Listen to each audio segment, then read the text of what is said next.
Public ఇప్పుడు మా రాముల తాతని పిలుద్దాం. తాత ఏం చేస్తున్నావే? గలీజు ఈడున్నావారా? జరా నేను చెప్పినట్టు ఇన్రా, పుణ్యం ఉంటుంది. రవి నీ అయ్యవకు తెలియకుండా నేను సాటుంగా ఇచ్చిన రూపాయలను మర్చిపోయినావారా? గలీజు నేను దాహంగా మిగిలిన మందునంతా నీకే పోసినావు కారా, దాన్ని యాది మర్చినావారా? నువ్వు లంగ పనులు దొంగ పనులు చేసినా కూడా నీ అయ్యవకు తెలియకుండా నా ఇంట్లో దాచుకున్నా కాదురా నిన్ను. ఇవన్నీ ఎట్లా మర్చిపోయినావురా? జరంతా నేను చెప్పినట్టు ఇన్రా అయ్యా.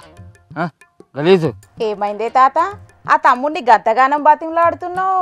తాత మనవాళ్ళు ఇద్దరు కలిసి చేసిన లంగ పండ్లన్నీ బయట వేసుకుంటున్నావు. అరే గలీజు, అరే నేను గింతగానం బతిలాడుతుంటే కూడా సపోర్ట్ చేయమేమురా?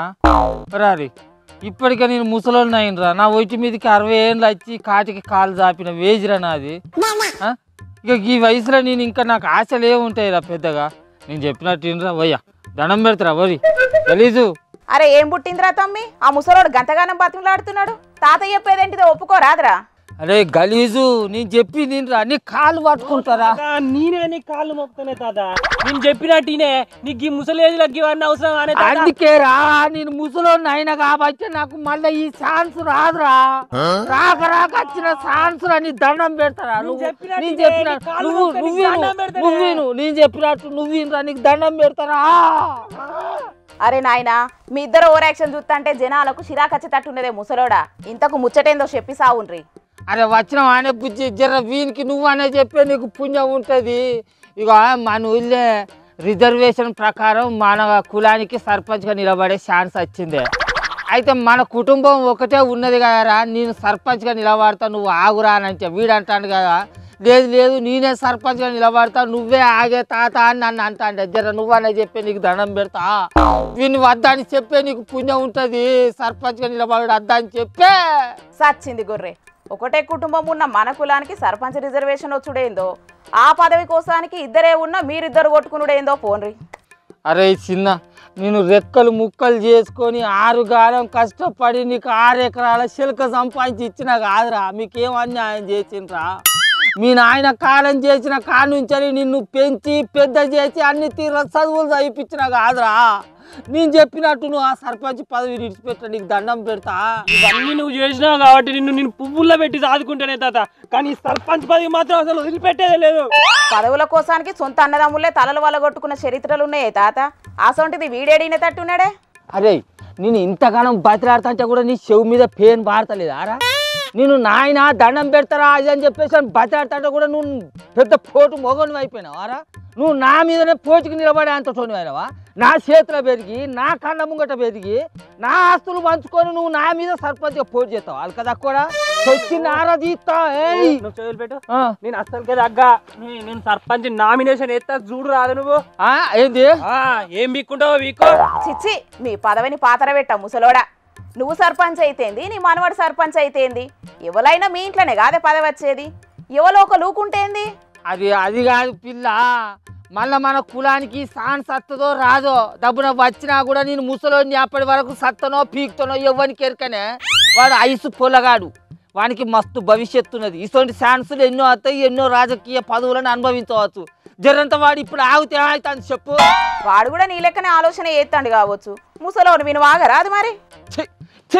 నా బాధని ఎవరు అర్థం చేసుకుంటలేరు నాయనా. నా కళ్ళ ముంగట నాకు వచ్చిన పదవిని పోతాంటే నేను ఎట్లా తట్టుకోనే నాయనా. నేను బతక, నాకు ఈ పదవి రాకుంటే నేను అసలే ఇంత బతకను. నేను అసలే బతకనే. నా పదవి, నా సర్పంచ్ పదవి, నా పదవి, నా ఇంటి ముంగడికి వచ్చిన పదవి పోతాంటే నేను చూసుకుంటూ కూర్చున్నా చెప్పు. ఏ ముసలోడా, ఎందుకంత శంకినేషం ఎత్తాను ఎప్పు. ఆగు, పదవి లేకుంటేంది? ఇన్నేళ్ల సంది పెద్ద వంశతనం చేస్తలేవానే? ఇప్పుడు కూడా గట్లనే అయ్యి ఓలొద్దంటాను ఎప్పు. ఇన్నొద్దులు నేను పెద్ద మనిషిని కాబట్టి నా ఇంటికి వచ్చినోడల్లా పెద్ద మనిషి రావులు అని పిలిచేది. ఇప్పుడు నా ఇంట్లోనే నన్ను మించిన పెద్ద మనిషి సర్పంచ్ ఉన్నాక నన్నెవడు పెద్ద మనిషి స్థానానికి పిలుస్తాడే నాయనా.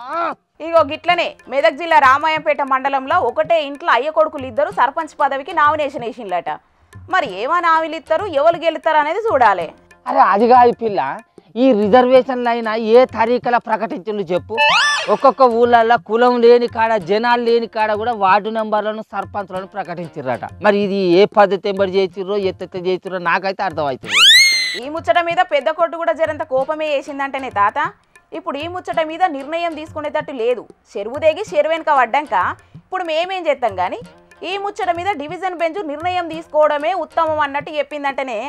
ఆ ముచ్చటేమో కన్నా ఇంత ముచ్చట పెంట అయ్యేటట్టున్నది కదా. ఇద్దరం కలిసి ఊరి జనాలను మేపుడు అయ్యేటట్టున్నదే మా కర్మల మనుగడ.